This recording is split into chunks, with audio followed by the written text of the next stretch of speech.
L'opération de déminage sur la plage de Malo Terminus a commencé ce matin. 11 militaires de la Marine nationale vont neutraliser 22 engins explosifs. Ils datent de la Seconde Guerre mondiale. Les habitants de Malo et de Lefrancauc ont dû ou se confiner chez eux ou évacuer les lieux. Une opération à risque qui devrait durer au moins jusqu'à demain. Mathilde Kachowski et Jean-Marc Vasco. Une explosion retentissante et une vibration ressentie à des centaines de mètres. Depuis ce matin, 9 h sur la plage, 6 plongeurs démineurs neutralisent des engins explosifs vieux de 70 ans. Devant le meilleur point de vue du spectacle, plusieurs curieux. Je voulais voir comment les bombes explosaient, mais en fait on les voit pas trop. C'est trop loin. Ça fait quand même drôle d'avoir ça dans dans la ville. C'est pas tous les jours qu'il y a ça. Pour eux, c'est loin, ils ne connaissent pas, mais je pense que ça peut être intéressant de découvrir ce qui s'est passé il y a quelque temps.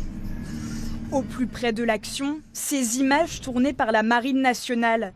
Aujourd'hui, les blocs de béton ont subi le même traitement, déterrés, ceinturés d'explosifs et fissurés. Mise à feu. Certains cachés de l'artillerie lourde. Ce type de bloc est connu comme étant potentiellement piégé, donc c'est normal qu'il y en ait où il n'y a rien et d'autres où il y ait des obus, donc c'était attendu. Donc 3 obus sur 12 blocs de défense, c'est un chiffre qui est cohérent par rapport à nos connaissances.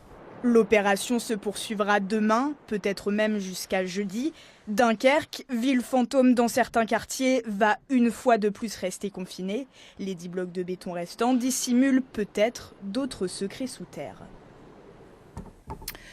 Fin de l'opération de déminage sur la plage de Malo Terminus, commencée hier.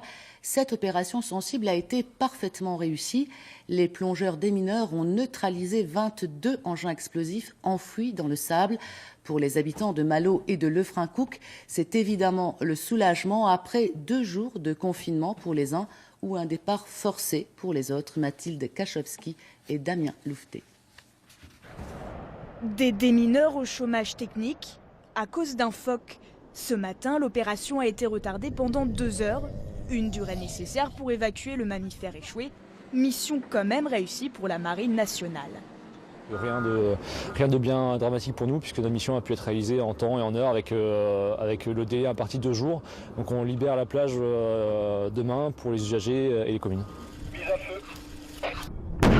Des explosions ont une fois de plus rythmé la vie dunkerquoise. Sur les 2 jours, 4 obus ont été découverts dans les 22 blocs de béton. Ouais, tous les blocs sont vides, L'opération finie, des promeneurs observent les dernières traces. Bon, je vois pas de différence. Là maintenant forcément parce que c'est tout, le sable il est tout chaboulé.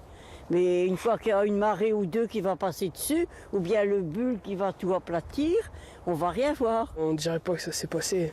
C'est tout rebouché, il y a juste les barrières. C'est une belle chose parce qu'on arrive à la saison estivale et puis faut reconnaître qu'avec tout ce qui est encore dans le sable et puis qui remonte, c'est bien que ce soit fait, au moins on est tranquille. Calme retrouvé sur la plage de Malo-les-Bains. Fin de l'épisode d'une guerre dont les vestiges ne cessent de remonter à la surface.